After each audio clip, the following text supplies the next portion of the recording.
ठीक है सर। तो dear student, myself Deepak Dikshit, Chanakya academy of physics. ज्यादातर स्टूडेंट को सीरीज और पैरेलल कॉम्बिनेशन ऑफ रेजिस्टेंस में प्रॉब्लम आती है, चाहे वो 10th स्टैंडर्ड का हो या 12th स्टैंडर्ड का हो। तो हम आज इस पे बात करेंगे सीरीज कॉम्बिनेशन और पैरेलल कॉम्बिनेशन के हम फार्मूले देखेंगे और उसके बाद उनके न्यूमेरिकल भी हम सॉल्व करेंगे। तो सीरीज में आप देखिए, हम 3 रेजिस्टेंस को एक ही लाइन में लगाते हैं। 3 resistors of resistance R1, R2, R3। जब हम इसको बैटरी से कनेक्ट कर रहे हैं यहाँ पर, तो आप देखिए यहाँ पर कि सभी में एक ही करंट फ्लो होगा।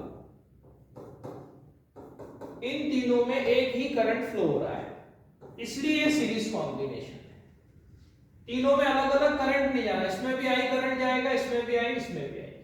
करंट जाने के बाद इसमें पोटेंशियल क्रिएट होगा V1, V2, V3। जो आपने पोटेंशियल अप्लाई किया है वो V1, V2, V3 में डिवाइड हो गया। तो एक IMP बात ये है इसमें कि I जो है वो सेम है सभी में, सभी रेजिस्टेंस में सेम है। दूसरा, जो पोटेंशियल आपने V लगाया था वो इन सबका सम के इक्वल आ जाएगा। आप V1, V2, V1 की वैल्यू आपके लिए क्या हो जाएगी? IR1। V2 क्या हो जाएगा? IR2। और V3 हो जाएगा आपके लिए IR3।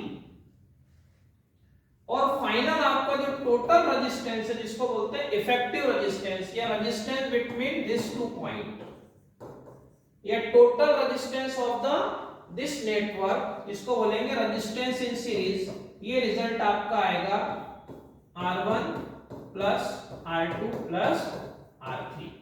अब ये रिजल्ट बता रहा है कि अगर आप सीरीज में कनेक्ट करते हैं इलेक्ट्रिकल अप्लायंस को, तो total resistance is equal to sum of individual resistance connected in series combination. इसलिए सीरीज कॉम्बिनेशन में ये जो रेजिस्टेंस है इंक्रीज हो जाएगा। अब अगर इनकी वैल्यूज में ले लेता 2 ओम, 3 ओम, 4 ओम, तो टोटल कितना हो जाता? देखिए अब 2 ओम, 3 ओम एंड 4 ओम, तो टोटल कितना हो रहा है? 9 ओम। मतलब टोटल रेजिस्टेंस इंडिविजुअल रेजिस्टेंस से बहुत ज्यादा है। तो ये था आपका सीरीज कॉम्बिनेशन, जिसमें आपको याद रखना है करंट सब में सेम रहता है और पोटेंशियल डिवाइड होता है, टोटल रेजिस्टेंस इंक्रीज होता है। इसके बाद आता है पैरेलल कॉम्बिनेशन।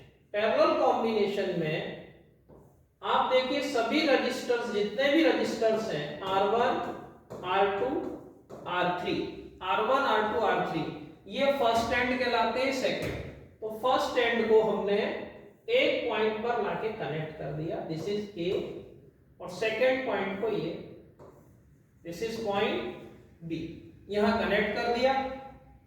अब यहां पर आप बैटरी कनेक्ट करेंगे या सेल कनेक्ट करेंगे, तो सभी पे पोटेंशियल सेम रहेगा। ये जो करंट है ये डिवाइड होगा। यहां पर पोटेंशियल सेम अलग अलग था, डिवाइड हो रहा था, यहां पे करंट डिवाइड होगा according to resistance I1, I2, I3, और फिर हमको यहां I मिल जाएगा। इन सब पर पोटेंशियल सेम है। इस बार क्या सेम है?